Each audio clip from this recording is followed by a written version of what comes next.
Welcome everybody to 52 Living Ideas. Tonight we'll be covering the art of war, specifically weak points and strong. I think that's chapter 5. We're following correctly. So it's 6. Okay, thank you. And we'll continue our journey. We'll have 2 readings, and then we'll go through Jason's translation, and then we'll open it up for comments and questions. And so would anybody like to read? Please type the explanation. Just a minute. I think I forget that we this chapter is a little bit longer, and we decided last week we are going to split to 2 sections. And then before we start, I would like to have a short presentation about the concept of 是 we talked about last week.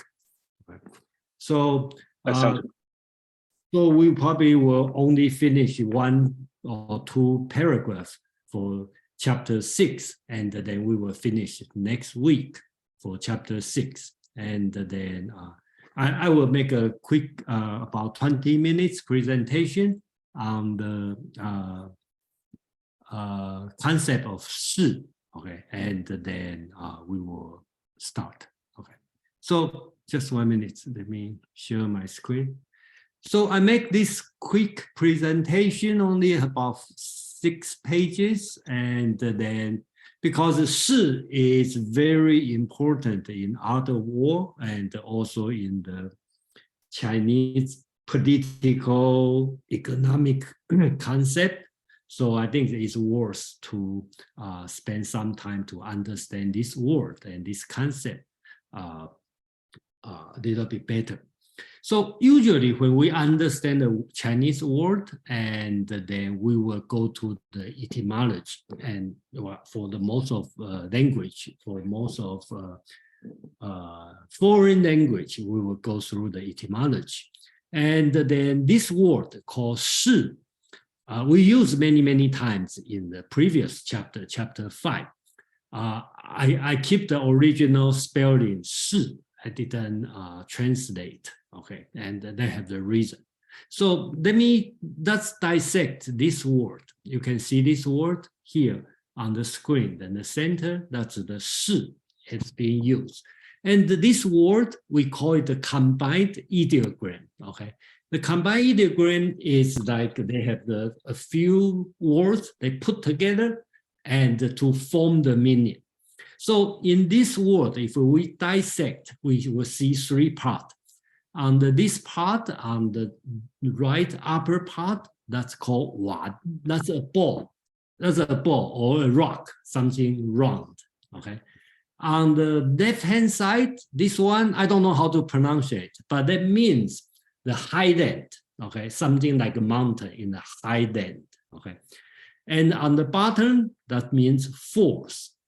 So if you put these 3 things together, okay, that probably very close to what Sun Tzu means in the art of war, okay? So if we recall on the paragraph 5, right, I'm going to read, I draw the picture, I find the picture here, kind of like in the rock on the highland, and they could create the force. The force is kind of naturally created, but it's there. Okay.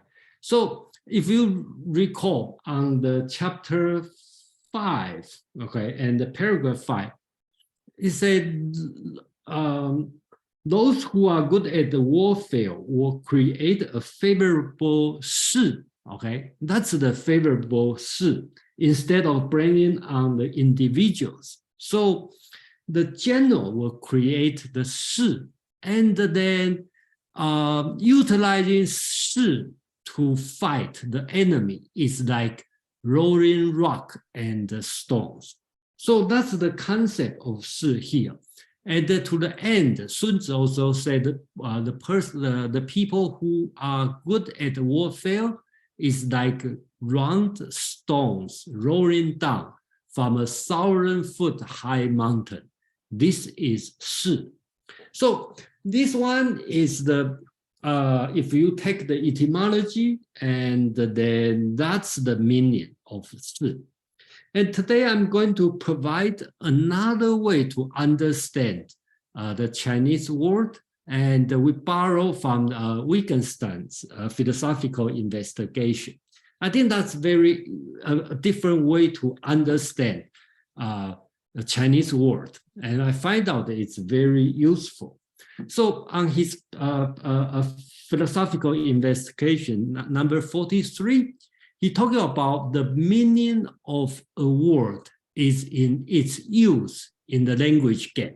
He put Wittgenstein put the language as a game, like a chess game.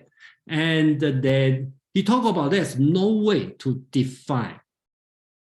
treat the word as a symbol. So basically the word, the meaning is in its use. Okay, so by this way, the best way to understand the word is to go to how to use this word to understand its meaning. So another paragraph, Wittgenstein also talking about the similarity than the family resemblance, right? So I find out this picture, like these four people are the family. Jack and Bob, they share the same trait of brown hair, and then Jack and Elmer share the same blue eyes, and then this El and Bob share the same eyeball, this kind of thing. So there's no fixed feature, but they all share in some way, like a family resemblance. So we can find, you still cannot define it clearly, but in another way, by today's use of Chinese word 是, Chinese word like have the two characters combined together, okay, in today's use. And then each phrase or each meaning, they have a 是 included. So by doing this, you probably will get a close idea of the meaning of 是. Right. So I just give you some example. You will see this one. So this one we call 势力.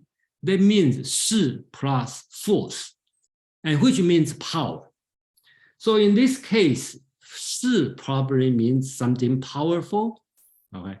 And if you put this one also called 势力, but different words, that means 势 and advantage or profit. So this combination means snobbery. Okay, so that means in this case, 势, the meaning of 势 is kind of the tendency. You have a tendency to profit. So the meaning is snobbery. Another one is called 气势. Okay, that's 气. Okay, plus 势. That means grandeur. Okay, so here 势 probably means some kind of attitude. Okay. So here 手势, that means hand, plus 势, that means gesture. Okay, so and 姿势, that means appearance, plus 势, that means the posture. So in this use, 势 probably means something like configuration, your position. Okay, this one is also interesting. 去势, okay, that means get rid of your 势. That means castration or neuter. So here, 势 means the male sex. Okay, so that also have this meaning. Okay, and then 趋势, okay, 趋 means walking face or approach. So approach plus 势, that means the tendency, the trend. And the 形式, the shape, the form, plus 势, that means the situation, the circumstances, the situation. So here, 势 probably means the situation. And this one also interesting. 局势, 局 means office. If you talk about office plus 势, that's become a situation, and usually means political situation. political environment. So we call 局势, that's the office plus 事. So that's a many way to do it. So if you see this one, you probably get a closer idea of the meaning of 事. So let's go through a few examples, right? Sometimes 事 also means the strength or intensity. So usually used in the weather report, okay? We'll call 风势、水势、雨势、火势、病势. That means the strength of wind, water, rain, fire, sickness. So anything you plus a 势, that means its intensity or its strength. So in the chapter 5, paragraph 2, okay, 孙子 talking about the 战事不过激阵, talk about the 势 of the war are no more than surprise and the regular forces. That's on the chapter 5. So here the 势, 战势 probably also means the intensity, the strength. So we talk about, 孙子 talk about the intensity or the strength of the war is no more than the surprise force and the regular force. So the meaning is changed, but they still have their fixed meaning there. So we can see another example. You also, not only the strength, not only the strength, they also means the tendency. So it's not, I think Kwang suggests a configuration. I would say configuration is almost perfect translation, but configuration lack of the dynamic part, which is tendency and the strength part. So very common use in today's Chinese in stock market. When you talk about 涨势, which means swelling plus 势, that means the stock market is in the rally and it's a bull market. If you call it the 跌势, that's the tumbling plus 势, that means it's a downtrend, it's a bear market. So you can see the 势 has been used in this way. And then in chapter 5, you see, those who are good at warfare will create a perilous 势 and make the prompt decision. This 势 is like a drawing a crossbow and okay. So here, if you understand the 势 like a tendency and the strength, so you will have no problem to understand the 势 is like a drawing a crossbow. Okay, so it's a tendency to go in certain direction and have its strength. And another thing is also interesting is about in the chapter 5, talking about the orderliness or turmoil is determined by managing the number. Bravery or fear is determined by creating 势, right? So here to talk about bravery or fear is determined by 势. Okay. So here the 势 is not much on the human interference, more on the situation the situation exists. Okay, that's on the human behavior. So I think we have a conversation last week about the bravery, and we tie to Plato's dialogue, right? We talk about Laches, and in Laches, if you recall, Laches, Nicias, two generals, Nicias talking about the bravery is knowledge, and Laches talk about no, it's the practice, it's not knowledge, and Socrates talk about bravery is a virtue. Okay, so they have an argument on that. So here, Sun Tzu provides a totally different concept about bravery. As a general, the bravery is not on the individual soldier. It's on the situation. It's on the 势. If the 势 is right, your soldiers will be bravery.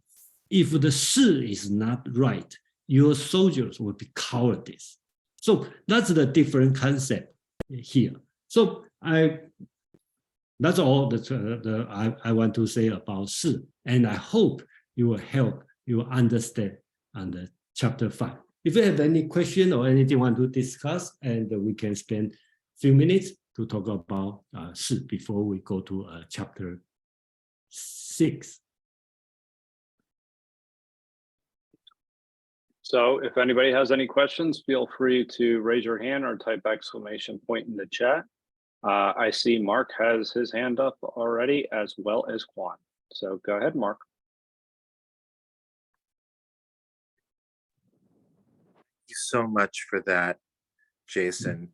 It was really fascinating looking at how shi is reflected differently when it's coupled with different words and different concepts.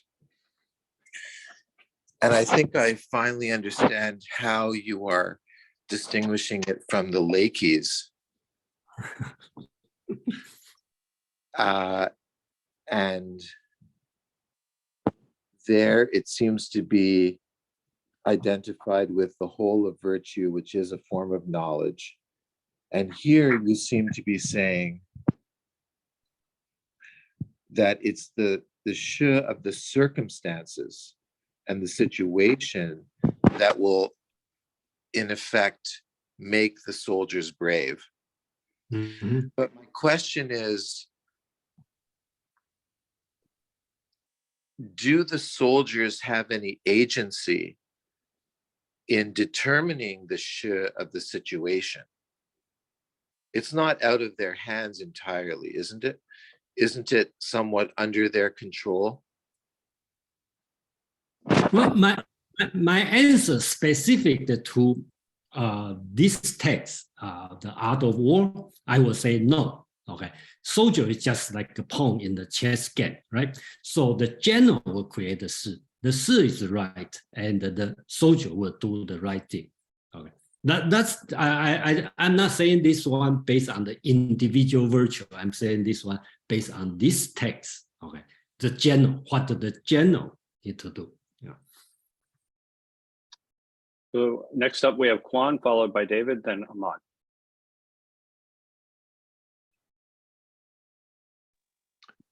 Yes, so I think that Mark's question is very interesting because it stressed precisely that in the what I understand of the Chinese or Eastern Asian thinking is precisely true knowledge is difficult, meaning that the goal or the aim is precisely to penetrate the reality of nature and to understand in what shi you are. Okay, and I'm sorry to repeat one of my catchphrases, that shi is precisely deeply connected with the 64 hexagrams, because once again, I think it's the 5th time that I repeat that in this group, but each of the hexagram is called a shi, okay, a situation or configuration of forces present that if you have true knowledge, you will see in what shi exactly you are in a specific situation,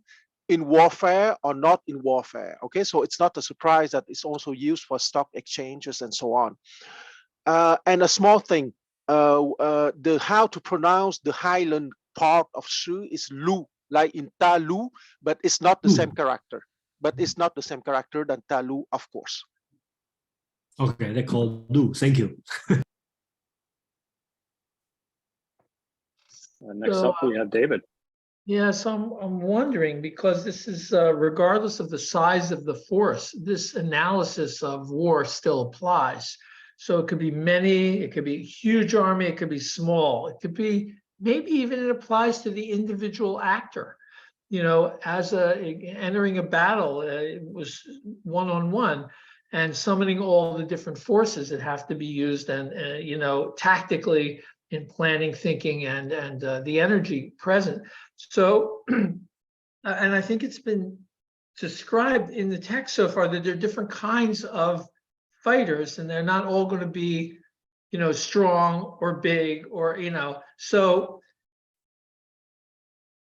the shi of any individual may be something we could discuss, but I agree with Jason that entirely this text is really directed to organizing the structure for the entire army present, whatever the attacking force is, that we're trying to talk about how does that shape, right? So there's not really a conflict between the individual having an autonomy and the group having its own being and needing to come together in this way, right? It's not really a conflict, that both can happen.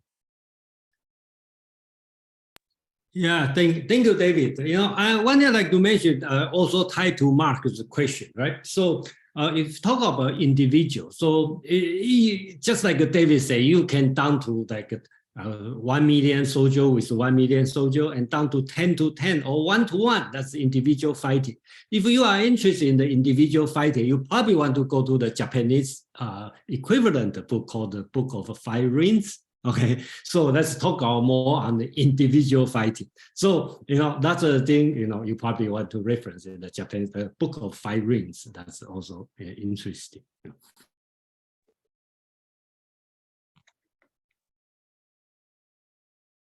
Next up, we have Ahmad.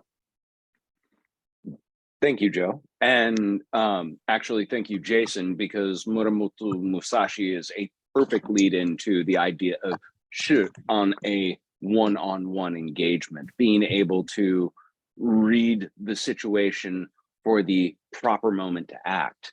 As to what Mark was asking about individual agency, I think the answer is both yes and no here, in the sense that the concern that Sun Tzu writes about is from the perspective of the general to read the room, as it were, read the shi, and make the decision based on, all right, now it is its proper time to unleash it. We've built up this pent-up energy, this potential energy, and now we're going to let it, cascade down the mountain. But at the same time, building that energy is also part of that commander's responsibility. And so accounting for what we would think of today as troop morale or the psyche of individuals does actually count into his factoring in. And as David said, there's no distinct dichotomy here or conflict between the individual's shi and the overall shi of the troops or force as a whole. It's kind of like asking, what active agency does each individual snowflake have in the final torrent of an avalanche? Well, each one contributes in its own way to it. And how it falls, where it lands, where it melts, all of that will make some determination in the grand scheme of where that avalanche unleashes itself, where it falls, where it, cascades. So both the individual agency and energy of the individual, or shi of the individual, and of the troops as a whole are what this general is responsible about. And Jason said something that was really important about the idea of bravery here. Sun Tzu is making an argument to absolutely shift what the paradigm of the brave, honorable, noble, good general and soldier is in the world that he's in. He wants to move it away from someone who will foolhardily dash onto a battlefield just for, blood and glory. And he wants to turn it into the thinking man who seeks to gain strategic advantage at all. Don't you make me do it, Johnny. You know what's in here. You fucking know. And at all You gotta get my costs nerd RP really right. absolutely means at any and all cost. So a lot of the morality that we associated with Confucianism about sort of what we might think of as a bad parallel of deontological ethics doesn't exist in the Sun Tzu. If you have to deceive your own troops, if you have to convince them things are better or worse than they actually are, to get that configuration right, to get the shi right, so that the action has the desired outcome, that is dirty hands are not anathema to Sun Tzu.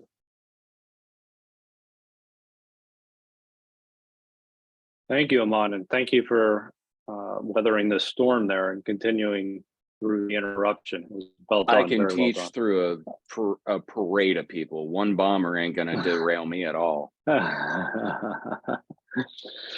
done. So we have Kevin next. Yeah, thank you guys. Thank you, Jason, bringing this word up. That's well. So I got so many to say, but back to you. I wanna last question ask: how do we define win?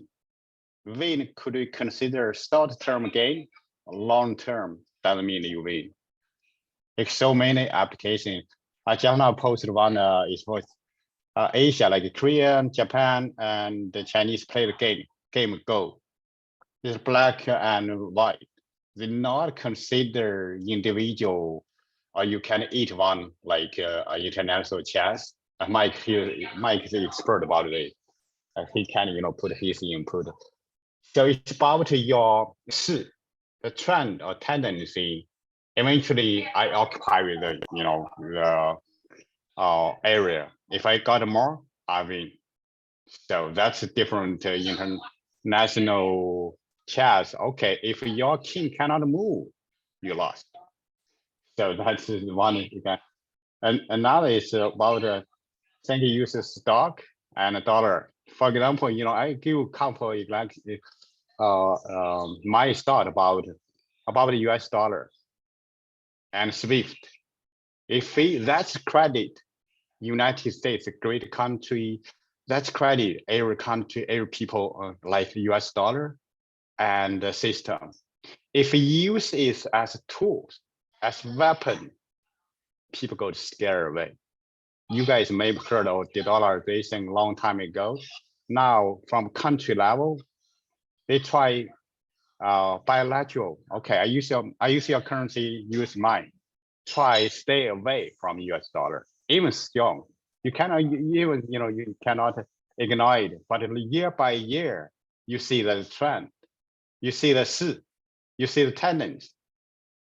So that's one example. Another is also apply to sanction. Right? We always use this since World War II. I would say it get obviously. We didn't. If you contact to 道德经with 德 and 道, what's the 德 first? If you don't hold that,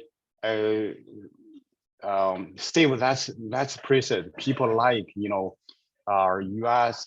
and government people and as 德. If you don't consider that's like the precious metal, you save it, you lost that, keeping losing credit. As you use Western term credit, that's people going to okay, now I listen to you. You stick, I've listened to you, but slowly move away. That's another one. Thank you. Thank you, Kevin. Are there any other comments on this? Go ahead, please, Aman. I wanted to actually move us forward just a little bit because we're launching into the next chapter, which is many people have translated strength and weakness. Jason is translated as virtual and reality. This is that 处事 dichotomy that we discussed briefly last week. And this is going to be, again, a little bit of a challenge, not only for translation, as Jason and I discovered, but also for wrapping our heads necessarily around the full context of these ideas. The image that is used, that Jason very aptly said, between a whetstone, which originally would have been small, round, about egg size and shape, versus an egg, is a good depiction of this dichotomy of something that is hard, firm, solid, substantial, real, versus something that is hollow, empty, void on the inside, fragile. This also actually isn't completely a departure from this idea of 是, because what I just said and what we were just discussing, this idea of pursuing that strategic advantage, that is a subtext that carries through almost the entire art of war. And from this point, it gets into a more granular detail of seeking that advantage. I won't say despite cost. A good general is always mindful of the cost, but they should always be mindful that the cost of forfeiting a strategic advantage is greater than any cost in taking advantage of one. So we're going to hear a lot about this idea of going after the weakness, the virtual, the formless, the hollow of the enemy, or creating the image yourself of weakness or formlessness or hollowness, or being able to assess yourself in this next chapter. And I just want to sort of tie the thread through from 是 to this. After you've built up and designed, coordinated, choreographed all this perfect potential energy to release on something, you then have to know the when and where to release it. And that's what this next section is really addressing in a big way. When is that timing perfect, and where is it going to yield your best results?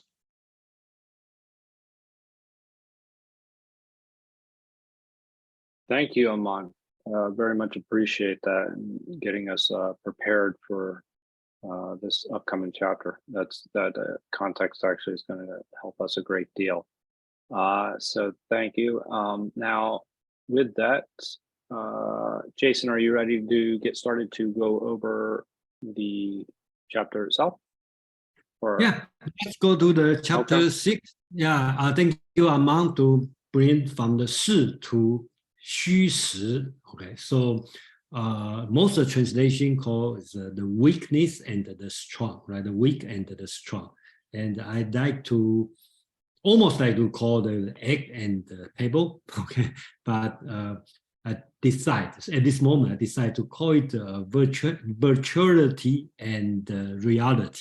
So I borrow from the virtual reality. So something looks real, but not real. And something looks real, but it is real. So I think that's the concept here. So just a quick review from we are almost half of this text. And as I mentioned at the very first time, I mentioned every time, who is the audience? From the beginning, I'm sure the audience is the ruler, the prince. And to the chapter 4, 5, 6, right now, the Sun Tzu is addressing to the general. Because someone asked a question that I think last week or 2 weeks ago,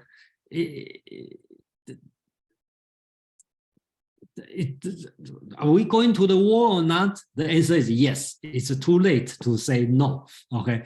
The first 4 chapters, Sun Tzu still tell the ruler whether or not you go to the war. That chapter 1 talking about the planning. You always have a plan on the war. Doesn't matter your situation is in peaceful situation or in the wartime. You always have a plan. Okay.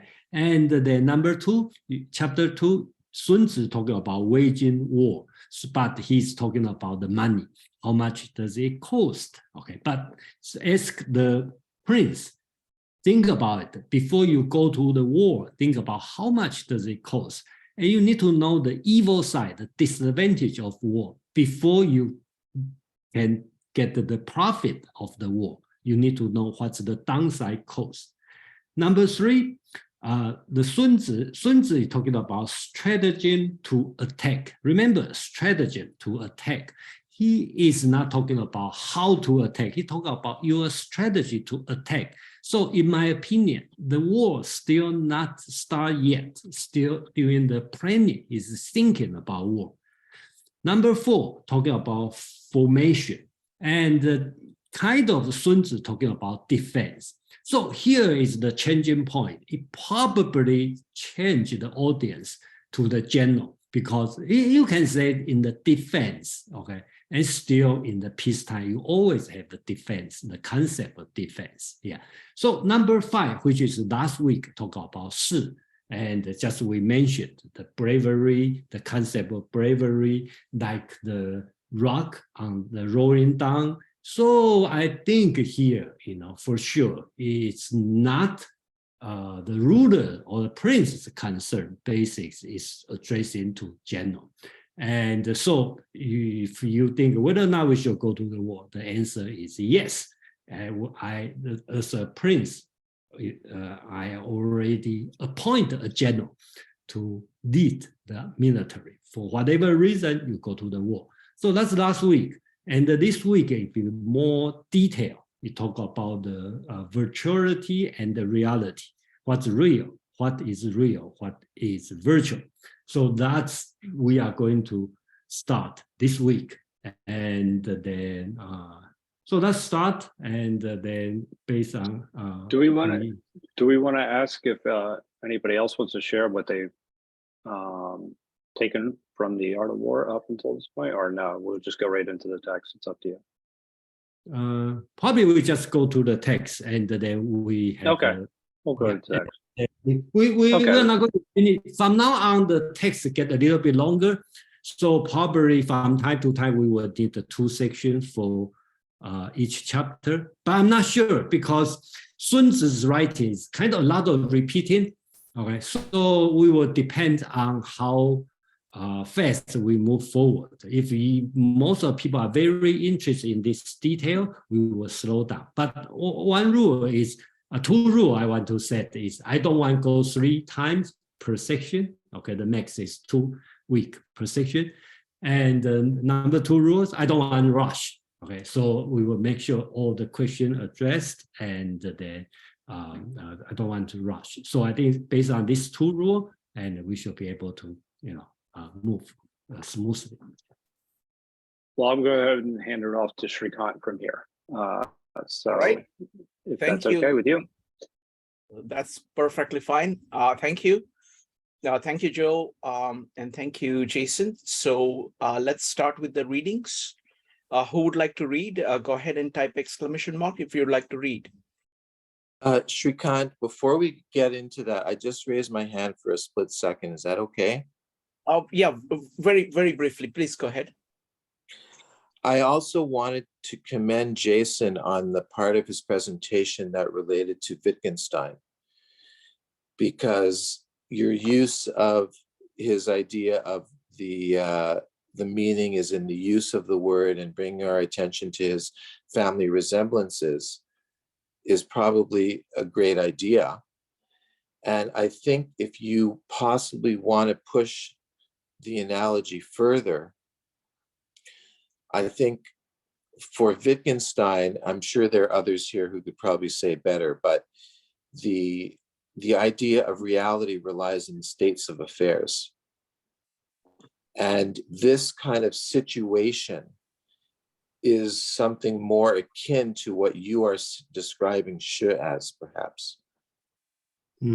I'll just leave it at that. Thanks. I just want to interrupt 3 seconds. Just want to interrupt 3 seconds. One of the translation of Shi is precisely state of affairs.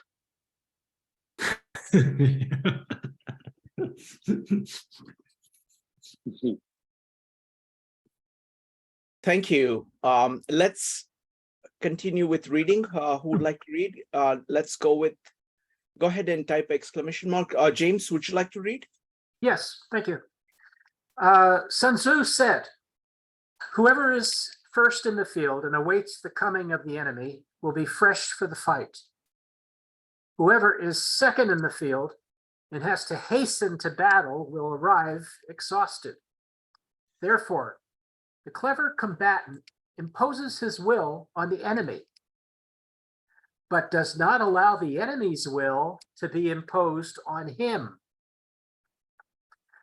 By holding out advantages to him, he can cause the enemy to approach of his own accord, or by inflicting damage, he can make it impossible for the enemy to draw near.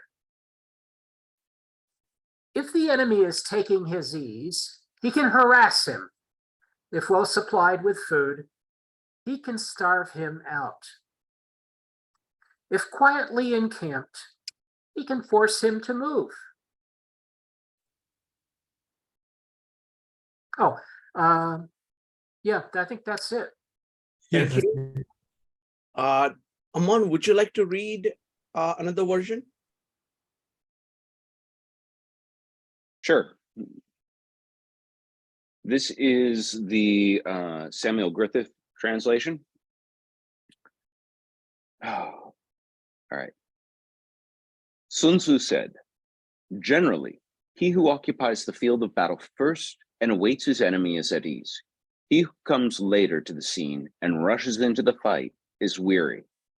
And therefore, those skilled in war bring the enemy to the field of battle and are not brought there by them. One able to make the enemy come of his own accord does so by offering him some advantage, and one able to prevent him from coming does so by hurting him. When the enemy is at ease, be able to weary him. When well fed, to starve him. When at rest, to make him move.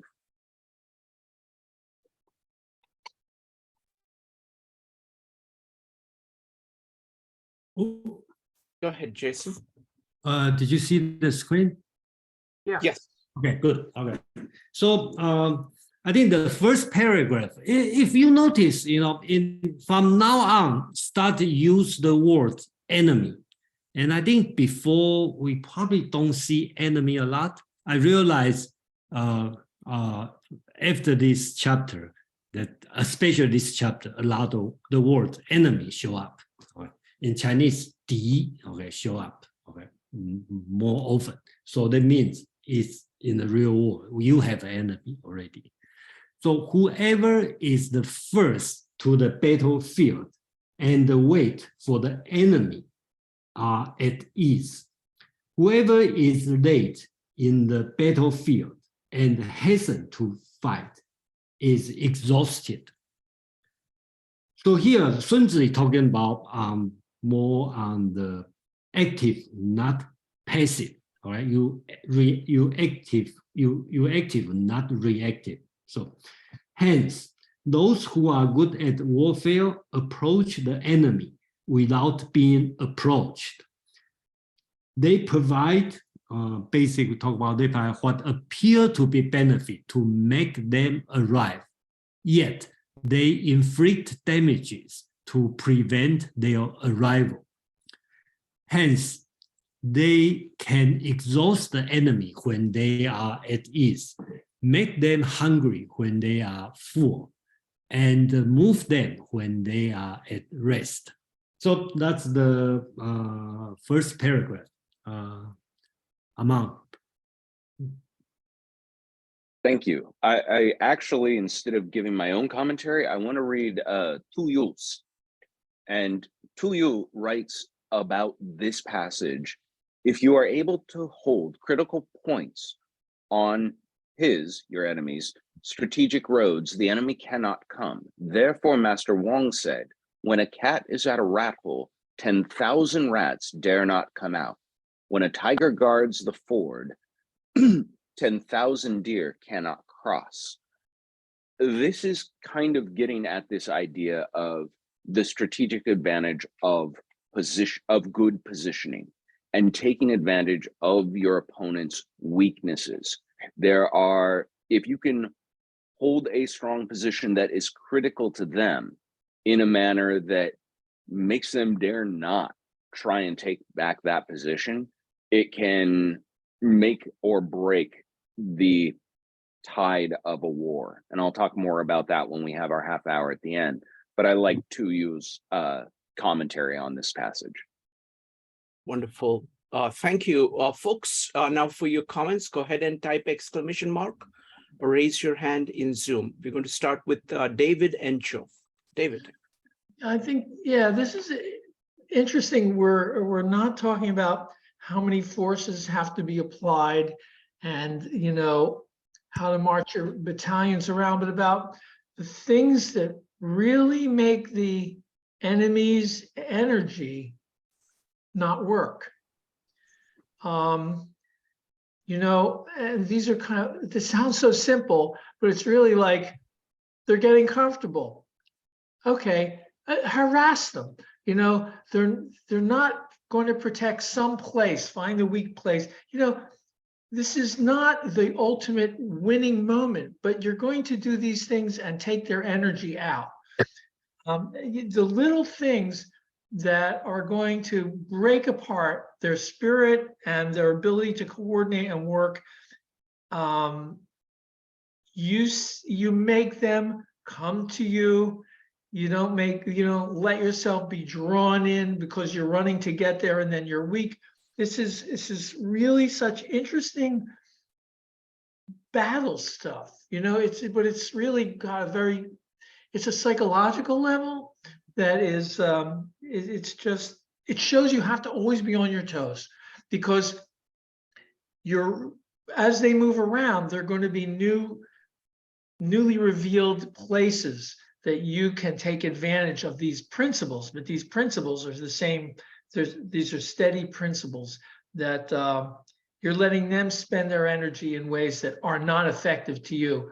And you're using little daggers to make, big pains in them, and that's going to wear it down. It's a really interesting view of how your power isn't just dependent on the number of people you are, but how you stand at the fulcrum, the lever. Thank you, David. Next up is Joe, followed by James. Joe. Yeah, I think actually David captured it quite eloquently. Most of it with the idea of using the opponent's energy against themselves. But I also think that this relates back to some of the past passages in the fact that you have to know your enemy and you have to understand what moves that they're going to make. So it's not only being on your toes, but it's being aware of your enemy and your forces and how to position them properly. So that's I think that's an important add-on when we're considering how to essentially take a more offensive position when you're talking about that. So anyway, that's all. Thank you, Joe. James, you're next. Thank you. Yeah, I love this one. Especially the idea of imposing your will on the enemy first, will, and the first one about the arriving at the field on time. Yeah, that's good. When you can pick the field, that's really helpful. And have the enemy at a disadvantage because of having to have mobility issues and be exhausted in the text. The second thing is that I cared about was the imposing one's will on the enemy, and not allowing, and that causes the enemy not to be able to impose his will on you. And I think it's interesting. This applies to some debaters, to some. I've noticed there's some people that are just so loud and so adamant when they debate, and if there's no rules about when you can begin talking and stop talking, that this is used. These people impose their will on the other people in the room. And I think Adolf Hitler was really good at this. He was someone who could enter into a situation and only he would be allowed to talk, and he wouldn't make any opportunity for someone to oppose him. And I think there are some debaters on I've seen on the internet that do this exact same thing of not allowing the will of the opponent to be exercised. So it applies to that's a non-war example, but I think it's very I think it's very cogent to me because I've seen so much of that. Thank you, James. All right, shall we go to the next round? Who would like to read? James, would you continue reading? All right. Appear at points which the enemy must hasten to defend. March swiftly to places where you are not expected. An army may march great distances without distress, if it marches through country where the enemy is not. You can be sure of succeeding in your attacks if you only attack places which are undefended. You can ensure the safety of your defense if you only hold positions that cannot be attacked. Hence, the general is skillful in attack whose opponent does not know what to defend, and he is skillful in defense whose opponents does not know what to attack. Oh, divine art of subtlety and secrecy, though you will learn to be invisible, though through you inaudible, and hence we can hold the enemy's fate in our hands. You may advance and be absolutely irresistible if you make for the enemy's weak points. You may retire and be safe from pursuit if your movements are more rapid than those of the enemy. If we wish to fight, the enemy can be forced to an engagement even though he be sheltered behind a high rampart and a deep ditch. All we need to do is to attack some other place that he will be obliged to relieve. If we do not wish to fight, we can prevent the enemy from engaging us, even though the lines of our encampment be merely traced out on the ground. All we need to do is throw something odd and unaccountable in his way. Thank you, James. Amon, would you like to read the next one? If anybody else wants to read, you're welcome to go ahead and type exclamation mark. Otherwise, sure. There's a lot of commentary, so I'm just making sure where this one ends. Okay. Verse 2. Appear at a place to which he, oh, wait. Is that right? Yeah, appear Yeah. At where the enemy. Appear at places to which he must hasten.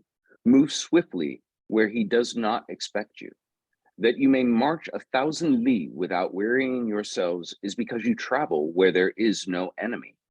To be certain to take what you attack is to attack a place the enemy does not protect. To be certain to hold what you defend is to defend a place the enemy does not attack. Therefore, against those skilled in attack, an enemy does not know where to defend. Against the expert in defense, the enemy does not know where to attack. Subtle and insubstantial, the expert leaves no trace. Divinely mysterious, he is inaudible. Thus, he is master of his enemy's fate. He whose advance is irresistible plunges into the enemy's weak position. He who in withdrawal cannot be pursued moves so swiftly that he cannot be overtaken. When I wish to give battle to my enemy, even though protected by high walls and deep moats, cannot help but engage me, for I attack a position he must succor. When I wish to avoid battle, I may defend myself simply by drawing a line on the ground. The enemy will be unable to attack me because I divert him from going where he wishes. thank you, Amon. Jason. Okay, this paragraph is long, and then just be sure. So, appear where the enemy won't go. Go where you are unexpected. Okay, this first sentence become very famous in the daily Chinese saying. Okay, appear where the enemy won't go. Go where you are unexpected. Okay.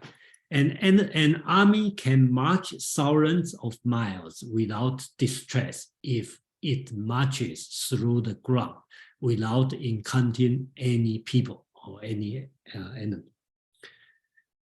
those who succeeded in attacked the places which the enemy didn't defend. Those who could defend firmly defended the place which the enemy couldn't attack.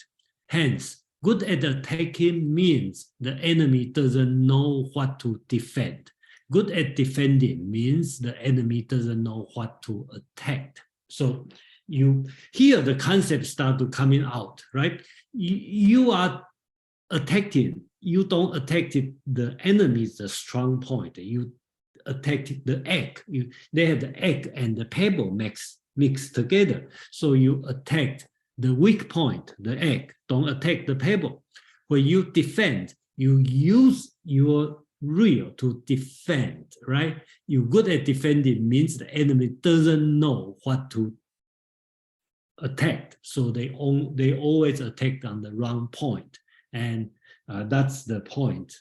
That's tied to this chapter's title, the virtual and the real. Subtlety,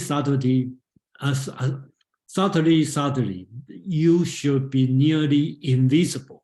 Okay, so here he used the concept, the word 无形, okay, no form, and 无声, no sound. So basically, this phrase tell you should be invisible, inaudible. So subtly, you should be nearly invisible. The words Sun Tzu used is formless. Okay, remarkably. So here the Chinese word called神乎.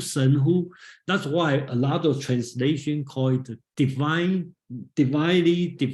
or something, because the Shen means God, means divine. But I don't think that's the right translation, because there's nothing with divine or God. Shen also have another meaning, means very skillful, remarkably. Okay, so that's the meaning.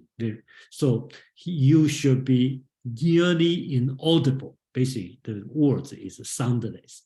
In this way, you are the arbiter of the enemy's fate. Here it calls 敌之司令. So basically talk about you are the commander, the arbiter of the enemy's fate.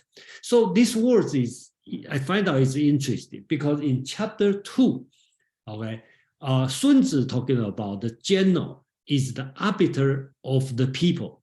So the general has different, right? In the chapter 2, when Sun Tzu still talking to the prince, that Sun Tzu tell prince, when you appoint a general, the general will be the arbiter of the people, of your people, because the war you are winning, you are going to win or going to lose. Your country, your people's life, death, it depends on this person. So this general is the arbiter of the people, your people. But right now, we already moved to chapter 6. The general already in the battlefield. So in this time, you have the enemy. So the general will be the arbiter of the enemy's fate. So that's his role has been changed over here. So one can advance irresistibly because he crashes with what is virtual. One can retreat but not be pursuable because his speed is unmeasurable. Therefore, I wish to fight even though the enemy is sheltered behind a high rampart and a deep ditch. They have no choice but to fight because I attack the place which they must secure. So when you hear he talk about when you want to fight, you find the point the enemy must to secure. So it doesn't matter where they shelter, how stronghold they have, the enemy still have to go out to fight. So you have the choice to decide. So second part, if I wish not to fight, even though I merely draw a line on the ground to defend, that means you don't need to defend if I don't do fight. The enemy won't engage in fighting because I contradict their intention, or I defy their expectation. Basically, when you want to fight, enemy will have to fight. When you doesn't want to fight, the enemy won't go out to fight. I think that's his point. Amang, you have anything? I want to thank you. I always get tickled when I see that we're disagreeing on a particular translation, but you like to retain what I put. Because I do think that the actual wording isn't either, obviously, it's Chinese. But I think the idea of confounding their intentions, defying their expectations, I think both actually fit the idea here pretty well.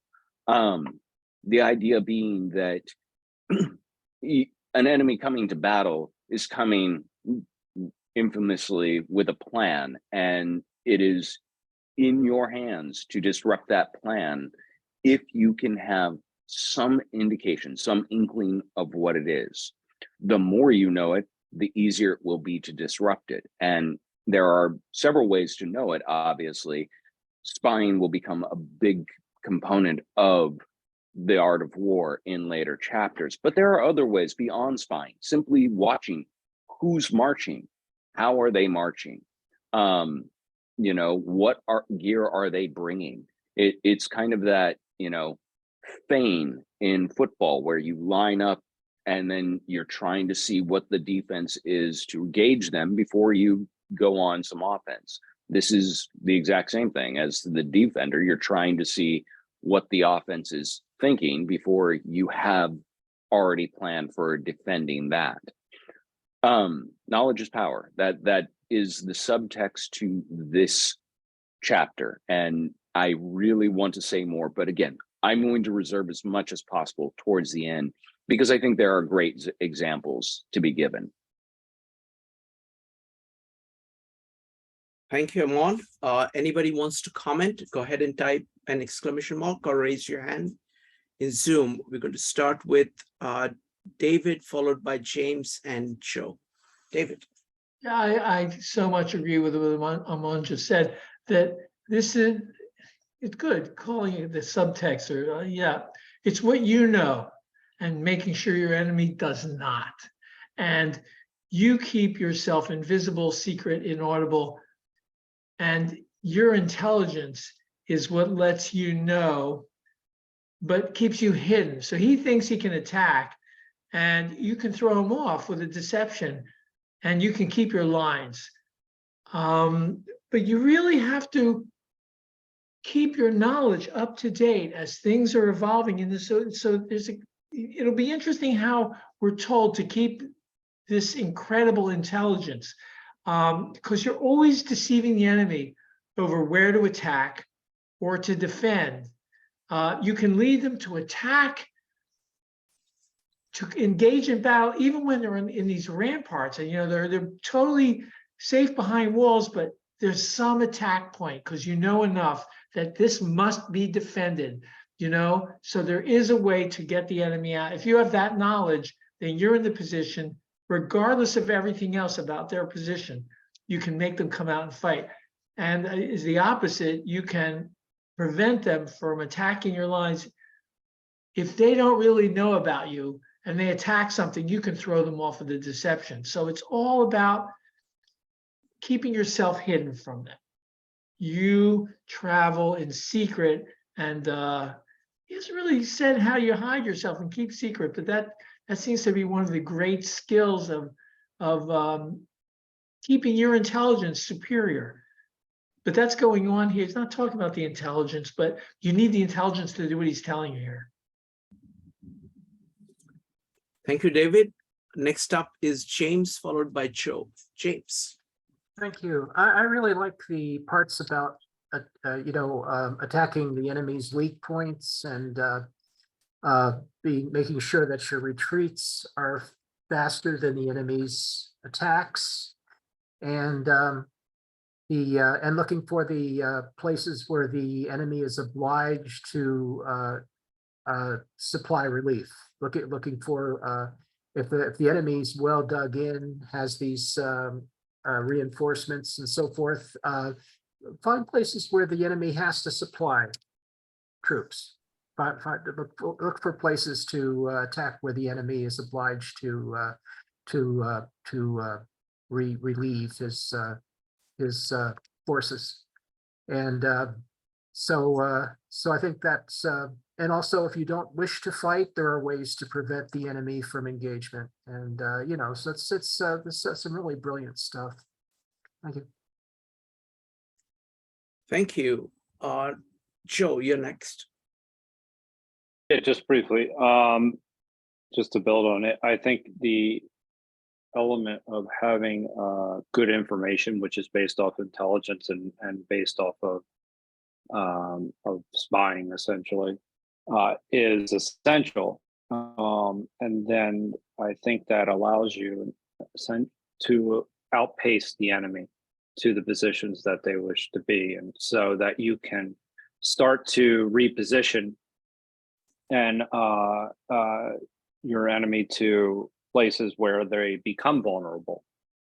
Then you can exploit those vulnerabilities in a number of different ways. However, I think the key point here is something that is often lost on a lot of people, is the idea of being inauditable. Often people telegraph in some way, shape, or form, even in everyday life, what they're planning to do. And it's best to remain reserved and to just have your own plans in mind and to move forward quickly and intelligently. Thank you, Joe. Anne. Yeah, I'm just interested, not so much in the tactics, but the understanding of how to create, psychologically some problems for the troops. A lot of this stuff relies on, as I see it, creating a sort of bewildered or befuddled or surprised or beleaguered, generally manipulating the psyches of the people that you're attacking. That's all. Thank you. Thank you. All right, Joe, did you have another point? Yeah, just a really brief point, because I think that that's interesting.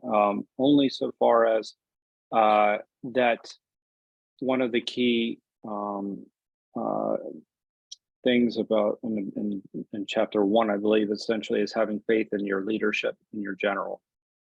So if you're able to create confusion on the other side, they also lose faith in their hierarchy, which actually puts them in a position where they're actually much more vulnerable. So it creates a discontent amongst the soldiers themselves, so that you then, once you lose faith in your leadership, then you're no longer effective on that end as well. So I think that that's one of the keys to moving so quickly and moving more intelligently than your enemy. Thank you. All right, shall we go to the next set? Who would like to read? James, go ahead. James, you're on mute. By discovering the enemy's dispositions and remaining invisible ourselves, we can keep our forces concentrated, while the enemies must be divided. We can form a single united body, while the enemy must split up into fractions. Hence, there will be a whole pitted against separate parts of a whole, which means that we shall be many to the enemy's few.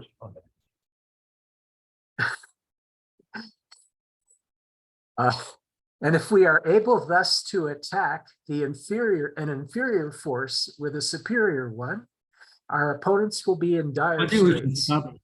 we should stop here, according to this paragraph is short. Oh, sorry, Jason.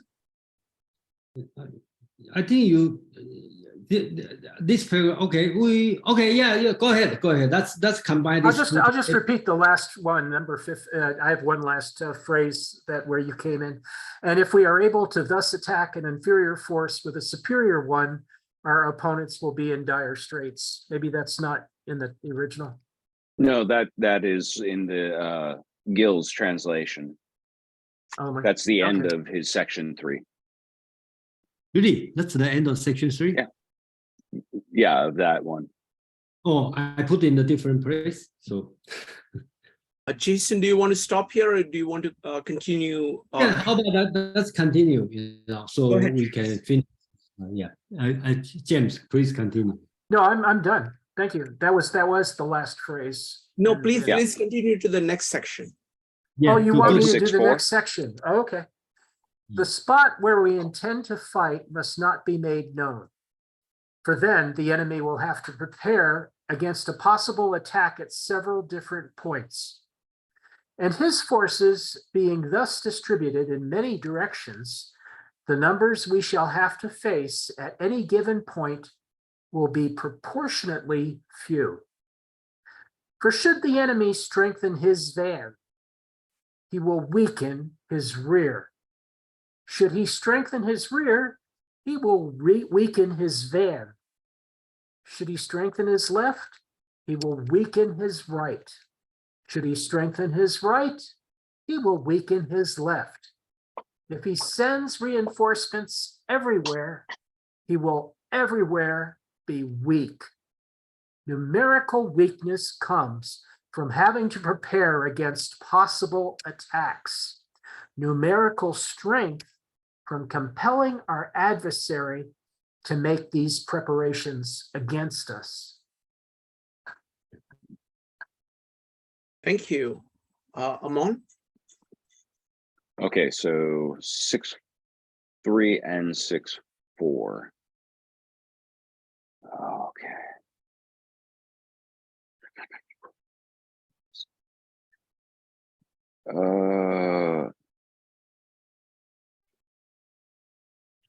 Okay. If I am able to determine the enemy's dispositions, while at the same time I can seal my own, then I can concentrate, and he must divide. And if I concentrate while he divides, I can use my entire strength to attack a fraction of his. There, I will be numerically superior. Then if I am able to use many to strike few at the selected point, those I deal with will be in dire straits.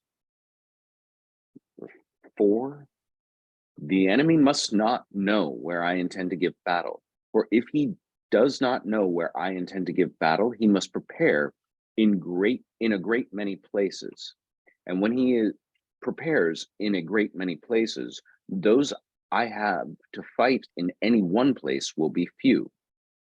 For if he prepares to the front, his rear will be weak. And if to the rear, his front will be fragile. If he prepares to the left, his right will be vulnerable. And if to the right, there will be few on the left. And when he prepares everywhere, he will be weak everywhere. One who, yeah, go ahead. Yeah, one more sentence. One who has few must prepare against the enemy. One who has many makes the enemy prepare against him. Thank you, Amon. Jason? Okay, so these 2 paragraphs, okay, so basics, I think we can use the divide and the conquer, right? I think that's the only thing he want to say is divide and conquer for these 2 paragraphs. One thing I find out is Sun Tzu is very much precise on the number. Okay, he like to use number 2/3 health, 70%, 80%, 20%, 30%. Okay, so here I don't see any translate talk about 10 and 1. So most of translators just put many and a few. So I tend to read 10 Sun Tzu's idea precise on the number. So I will keep, whenever he talk about number, I will take the number seriously. So by discovering the enemy and remaining ourselves invisible, we can concentrate our forces and divide the enemy's force. We concentrate on one united force, but the enemy become 10 divided force. This is using tenfold force to attack one. In this case, we have many, and the enemy has a few. We can attack a few with many. Those we fight against are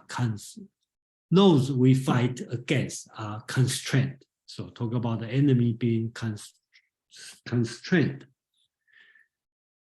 The place where we intend to fight cannot be known. Since it is unknown, the enemy needs to prepare for many possible places. Since the enemy needs to prepare for many possible places, the numbers we need to fight are fewer. Still talking about the divide and conquer. So next one, here is a little bit, okay, from now on, you probably will see a lot of the sentence like this, the left, the right, the front, back, just repeat itself. Consequently, should the enemy prepare their front, then their back will be fewer. Should they prepare their back, then their front will be fewer. Should they prepare for the left wing, then their right wing will be fewer. Should they prepare their right wing, then their left wing will be fewer. Should they prepare their everywhere, then everywhere will be fewer. One's number are few because he prepared for others' attack. One's number are many because he makes the other prepared. So you take the active role, instead of reactive, then you can have many to attack a few. So I think that's his point. Aman. Thank you. I think after this, we're going to be able to open it up to comments. So now I can finally spew everything I've been thinking about. But first, I will say very briefly on the translation, Jason's right. Very few of the translators do a faithful job retaining Sun Tzu's numerical supremacy, his absolute chauvinism for numbers in the battlefield. And I do think it matters. I think it is an abject lesson in the logistics of warfare, how one has to be able to make these calculations accurately, even if it is a rhetorical device and the numbers themselves are not specifically perfect. It is still an instructional device that numbers matter, and you need to take the measures absolutely seriously and absolutely carefully. So much to say. To this one specifically, though, if he strengthens his right, his left will be weak. If he strengthens his left, his right will be weak. It's like boxing. I mean, or you can think of any number of examples, and I've been chomping at the bit to mention the Lennox Lewis Mike Tyson match forever. So here's my chance. Mike Tyson in 2002 was the undisputed heavyweight champion and a monster. He we all remember him biting Evander Holyfield's ear off. But in the Lennox Lewis match, he headbutted this man who had 4 inches of height on him and nearly 15 pounds. Lennox Lewis was a much bigger man. He was not a more aggressive fighter, but he did win that battle because he knew that Tyson's aggression was imminent. It was a foregone conclusion. This was how the man fought. And if you had the pleasure of watching it, you got to see this 6'5" man poke him on the head constantly for about 4 rounds in little taps that looked like nothing at all. And every time Tyson would try and close the distance, he'd get more jabs to the head that did not look like much.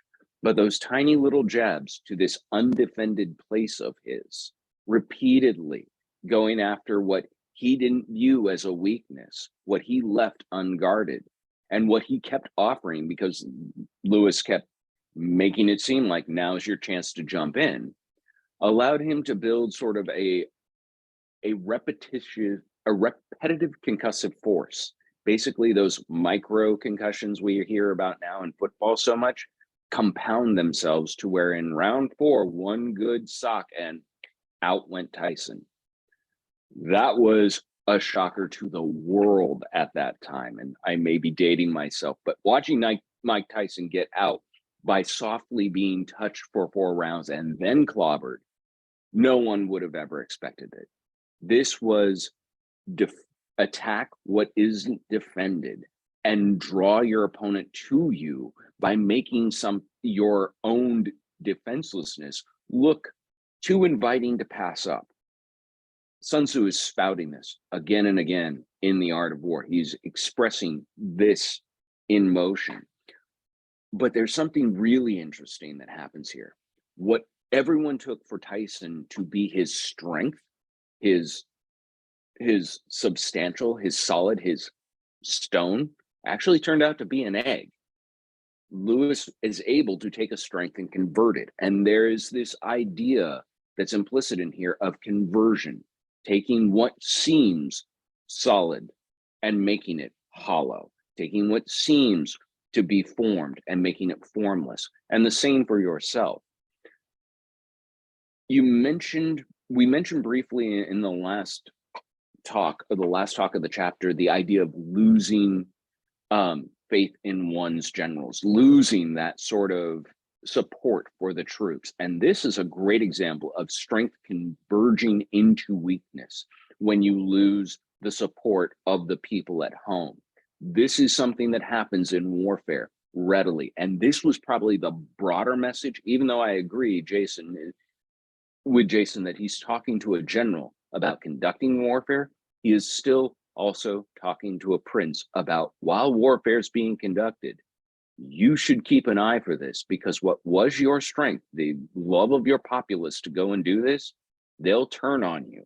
It will become your weakness if you're not careful.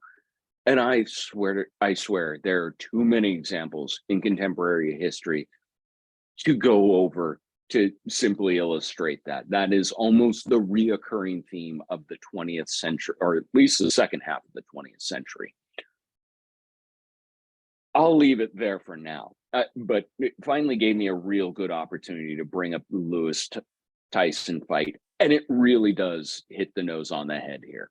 You kept on tapping on that subject across multiple meetups, and then you did this. Okay, very good.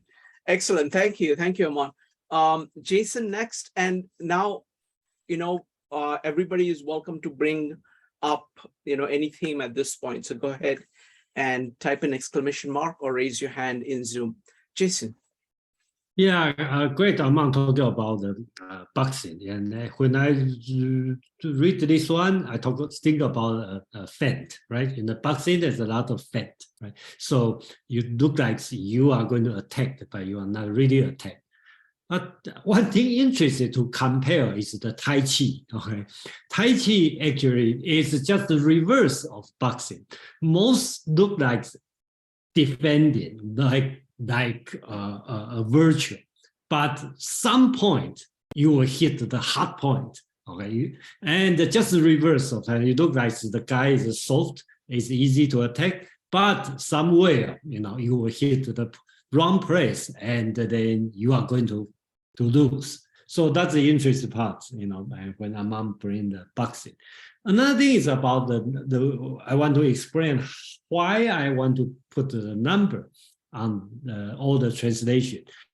I think probably Kwon mentioned about, and I totally agree, because Sun Tzu is from the state of Qi. Qi is on the east side of China, and it's close to ocean, so they can make sword. So they are early state of commercial state, so they are rich. So if you are commercial, then you must be good at number. So the number must burn in Sun Tzu's mind. That's number one. Number two, it's very rare in the Chinese ancient text when the writer talk about numbers specifically, they all just roughly, unlike Plato, okay, because Greek is a city-state, they all do commercial. So they are more on the number, on the geometry. Chinese are not, okay. But that's why I said Sun Tzu is different because he specific on number. Number three, he at the beginning, if you remember on chapter 1, he talking about the winner make many calculations.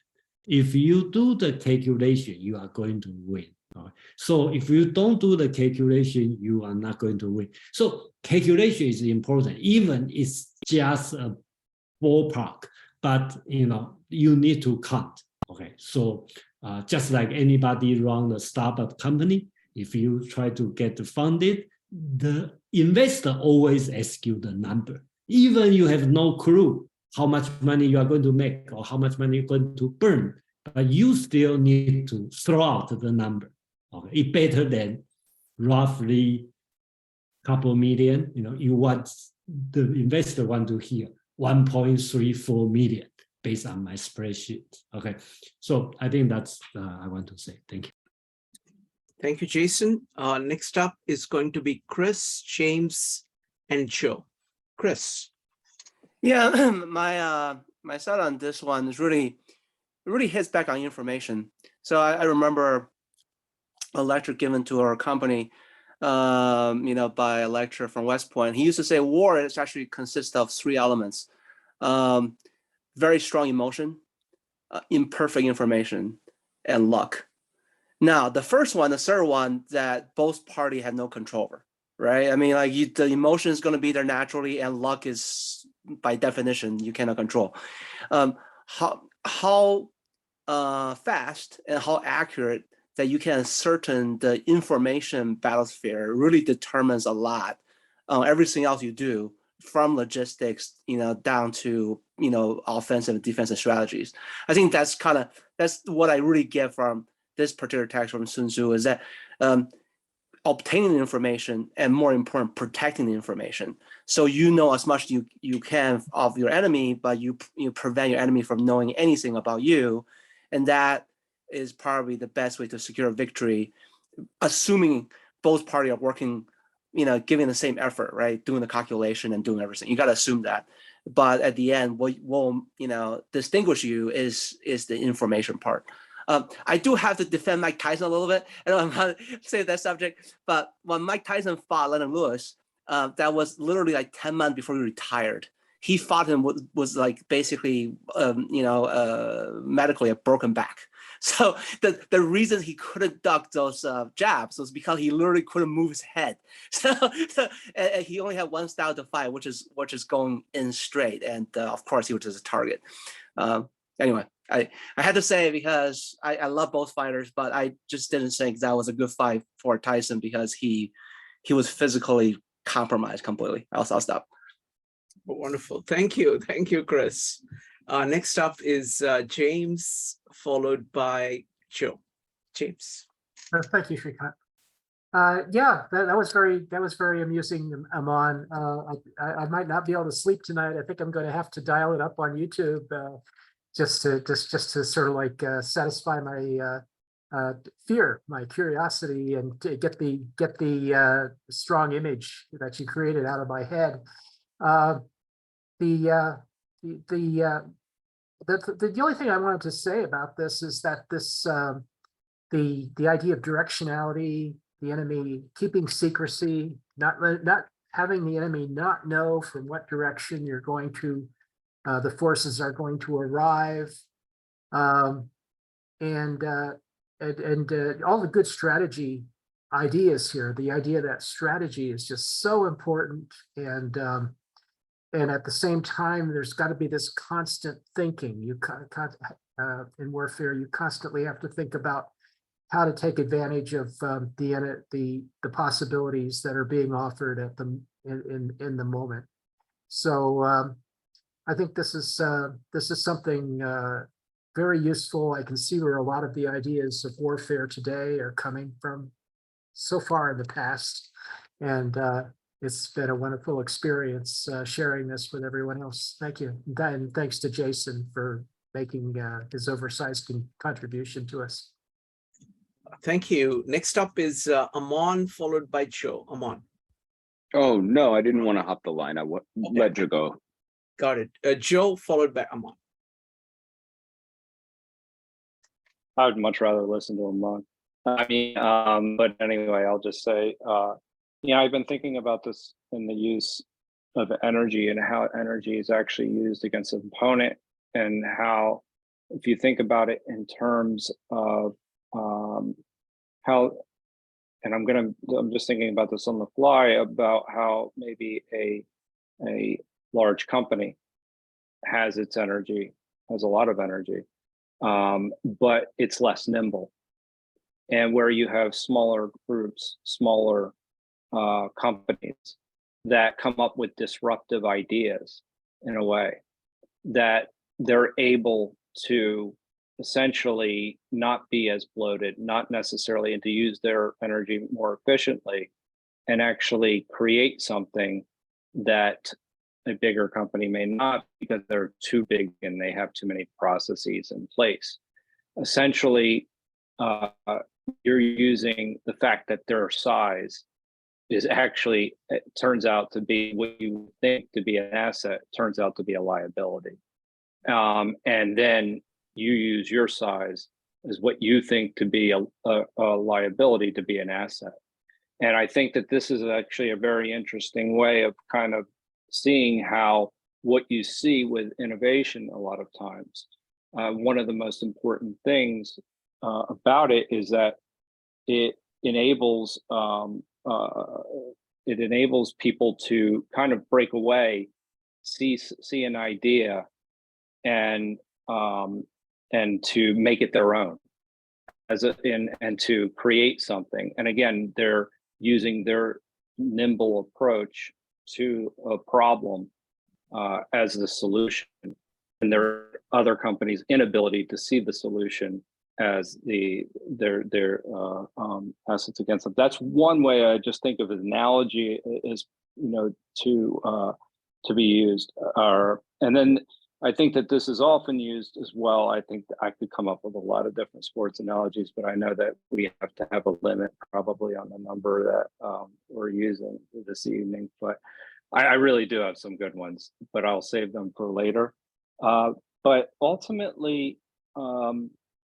I think the other aspect of this is that you have to be very calculated in how you use your energy.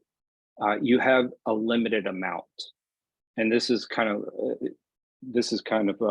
what we've been discussing throughout each chapter. But you have to be able to quantify your risk, and you have to know where you want to go, and what is the highest value for the action that you're going to take.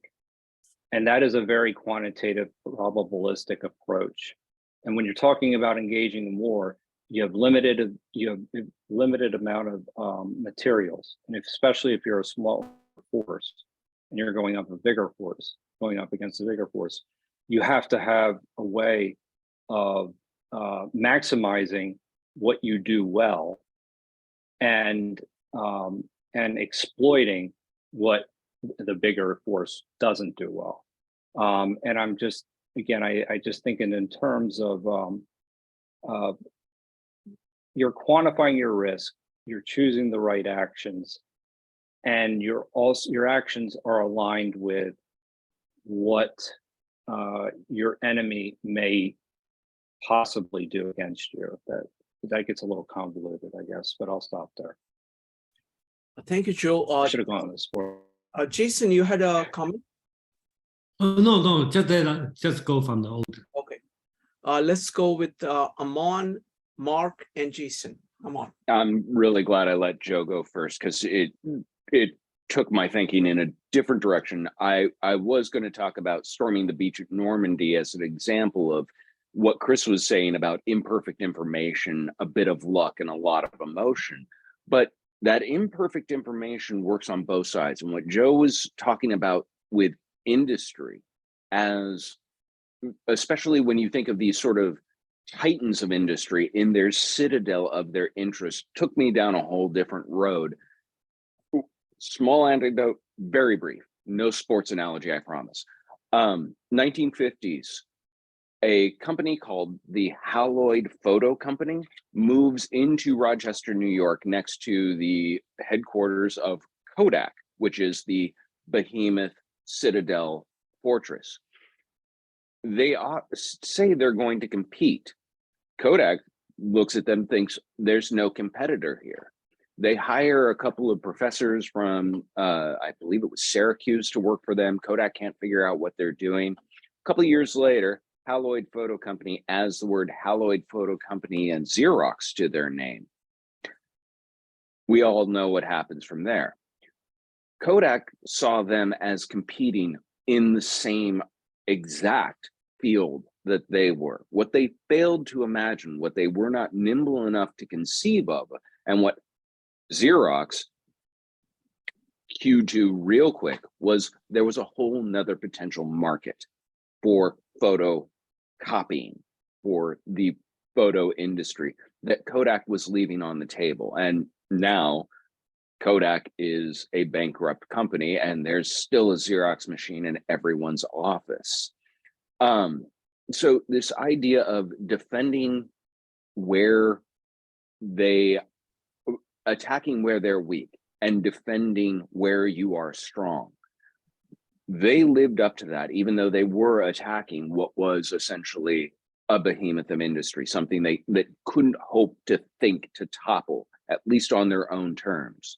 But by knowing this other niche that they could carve out, that they could exploit and they could expand in, they exist now. Kodak does not. That's a great example of imperfect information and knowing the sure that you're able to generate, building the proper energy towards an outcome in the right direction with the right configuration. All those things kind of come together there. And to give it in terms that I think James would appreciate, Haloid bluffed. They came in there and they made a bluff. Kodak called their bluff thinking, you are not a competitor. You are not going to, they moved right next door, same neighborhood, but they looked at them and said, there's no way these people have any threat to us. So at the end, if you're going, the lesson here is not just about making a bluff, but if you're going to bluff, your plan B ought to be spectacular, and it ought to be something more devastating than the bluff itself. I think that is something that Sun Tzu would approve of, and that a lot of leaders failed to learn by making bluffs with nothing to back it up. Excellent. Thank you. Thank you, Amon. Next up is going to be Mark, followed by Jason. Mark. Thanks, Shrikant. I was just fascinated by the number of dichotomies that show up in this chapter. And I think this has been characteristic of the work as a whole. Just from the beginning of 6, we've seen rested versus weary, well-fed versus starving, resting versus moving, concentrated versus divided, being in many places versus being in few places, being one versus being a plurality, the known versus the unknown, the back versus front, left versus right, weakness versus strength. And I think Jason or Aman, one of you in the past has been making the point that part of the general knowledge that lies in the background is the yin yang. But what I'm really wondering about is how, if Kwan can maybe say more about how this relates to the 64 hexagrams, because I'm thinking that what is substantial versus what is empty which is one of the interpretations that we've given of Jason's dichotomy of virtual versus real, comes up in the understanding of the hexagrams. Like fire has an empty center. Mountain, I think, has more of a solidity to it. So I'm just wondering how we can expand this. And then on another note, I would just like to mention that in 612, this is a completely different note, but I'll squeak it in here. Throw something unexpected in his way. When you want to throw the enemy off guard. And it struck me that at a time when maybe things weren't going that well for Russia in their present occupations, they grabbed that American journalist, Evan Gershkovich. And that was something which was unexpected. And then the few days later, there was a huge release of top secret information, which shows that it's not only finding out what is, well, it's not only keeping secret what you know, but also if you can reveal secrets, that is something else that throws everything off balance. Thanks, everyone. Thank you, Mark. Does Kwan or Jason or Amon want to respond to this? Kwan, go ahead.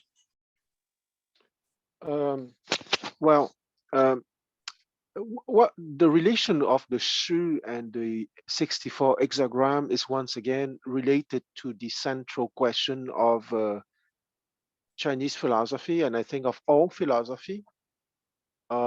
It's not a, it's a principle, okay, that is true knowledge is difficult. And the hexagram reflects the epistemological development from 1 to 6, okay, the 1 being the bottom line and 6 being the top line. And normally in a truly fair society, it corresponds to the social ranks.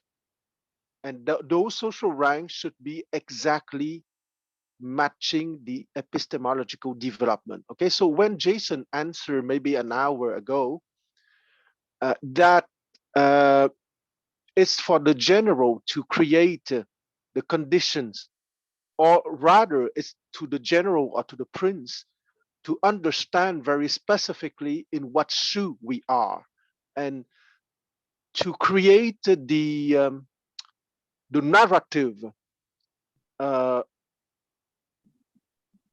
creating the cohesiveness inside the population and the army precisely. Because once again, the principle is that not everyone, maybe the hypothesis is that not everyone is at the same epistemological development. And a order society is a society where the people having the highest epistemological development, meaning the people at lines 4 and 5, must take responsibility and must create the narrative to create precisely the order and the cohesiveness within the society. Okay, so it's a very top-down vision, and I would say that it's very top-down vision is the same vision that the West had maybe a century or 2 centuries ago. And what is the present speech of equality in my mind is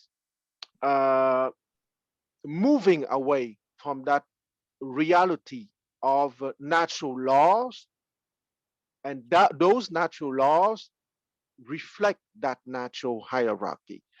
And once again, I repeat the main principle: true knowledge is difficult. And I want to repeat what I think Mr. Wu, I'm sorry, I forgot his given name. I think it was Chris Wu. Chris, yeah.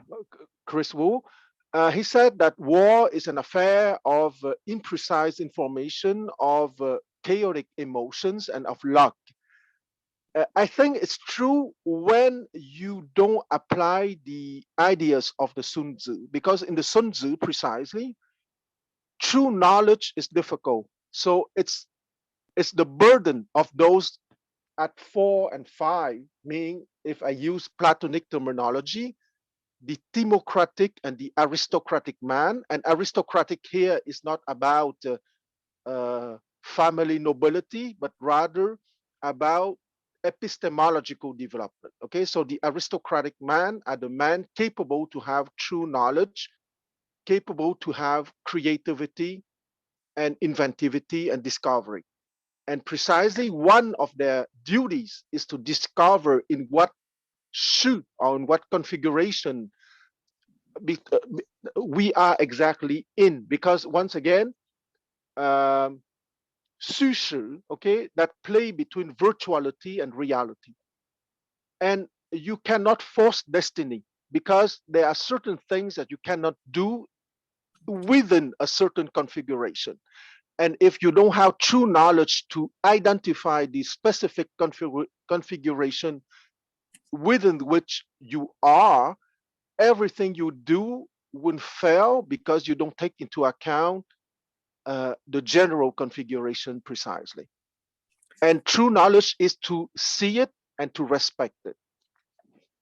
Thank you, Kwan. Next up is going to be Jason, followed by Amon. Jason.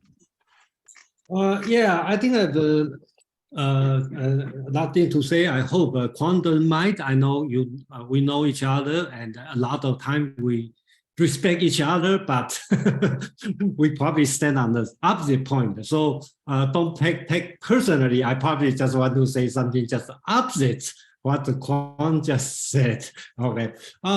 First about Chris. The mention about the emotion, imperfect information, and the luck. My idea is Sun Tzu deal this one perfectly. Okay, so Chris mentioned about these three things from the West Point. Let me appreciate Sun Tzu much more. If we take these three as a guideline, and I find out. As the ancient time, that's assumed. We don't know, because personally, I probably assume the text is being forged in a later time, but at least 2,000 years ago. Okay, it could be that. So that's debatable, but I want to say this is very ancient text for sure. And then the thinking is very advanced, because number one, talk about emotion, especially in this chapter. You probably notice Sun Tzu is playing the psychological game here, where he talk about virtual and the real, and to feint, and then to deceit. That's create the shi. That's talking about psychology. So psychological game. So he deal with emotion during this part. Number two, imperfect information. He also deal with this one. That's why he put the number on that. Just same as a startup company, right? When you don't know what you are going, you even don't know what's my next meal, but you are talking about 5 million, and the next year, or 10 million the year after, 20 million, third year. Okay, you are talking about this big picture.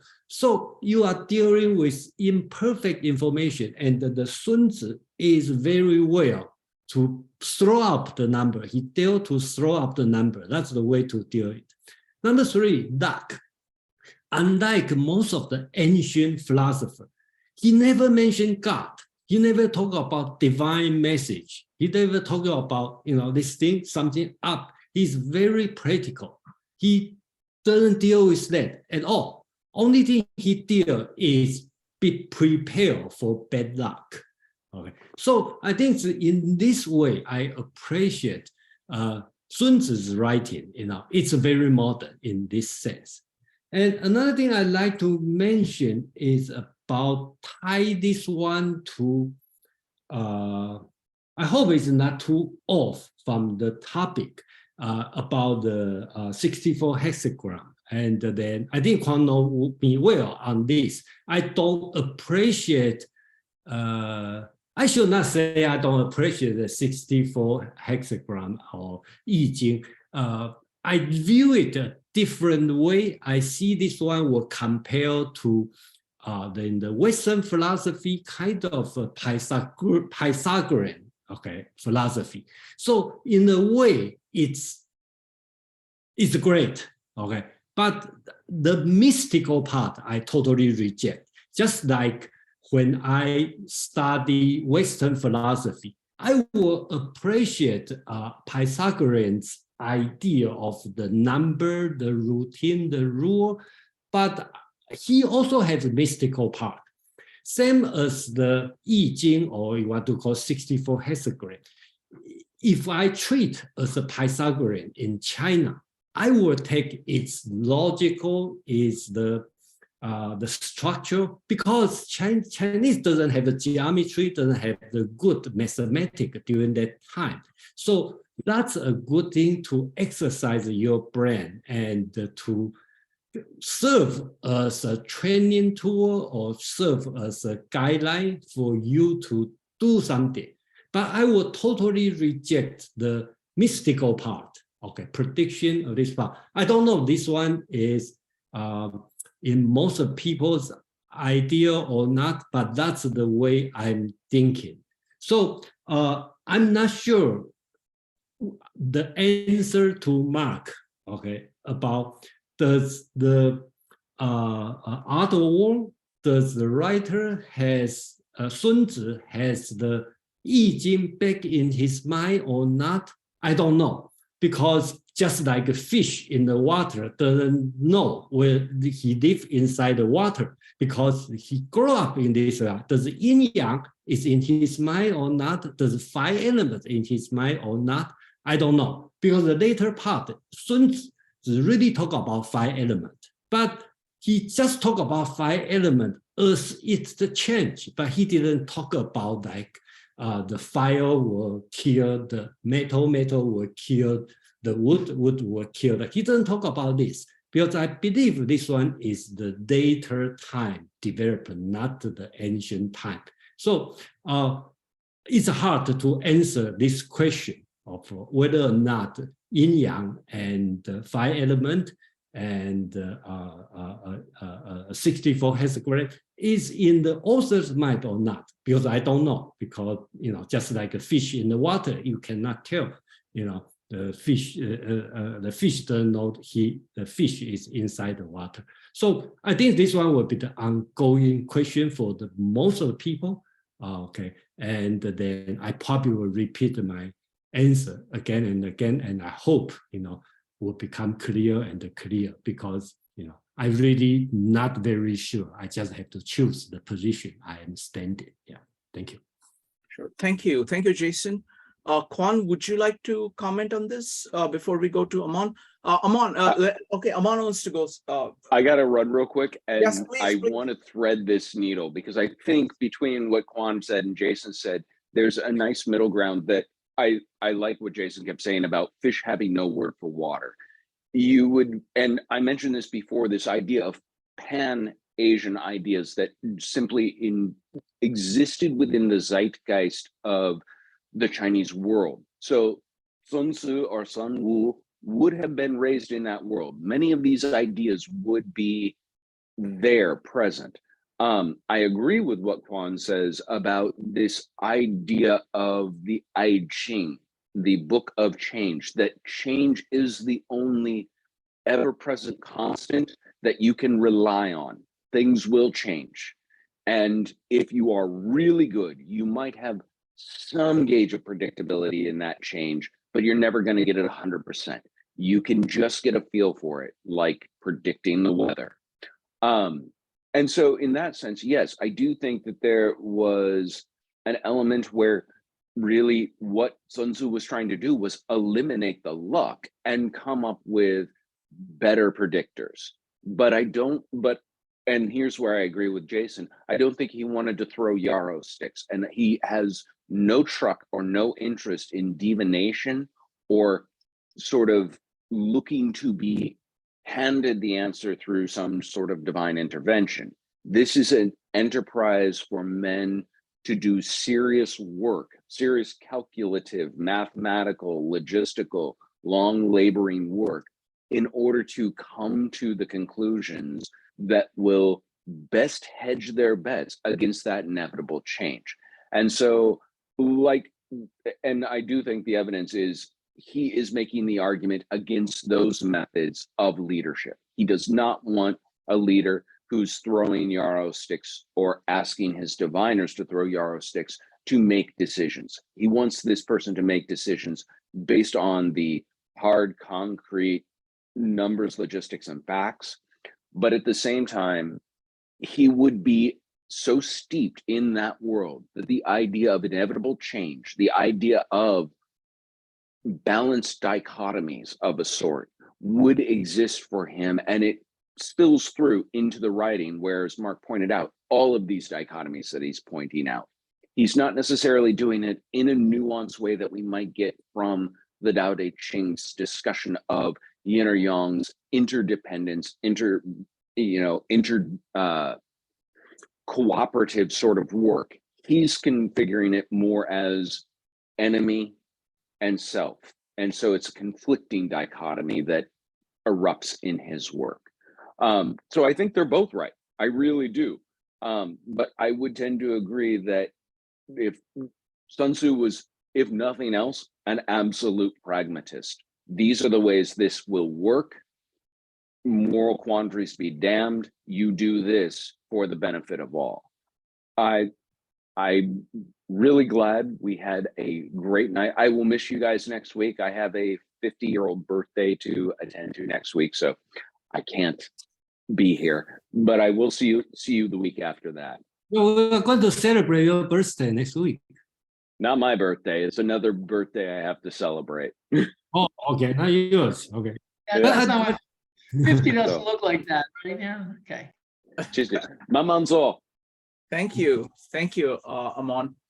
Kwan, you had a comment?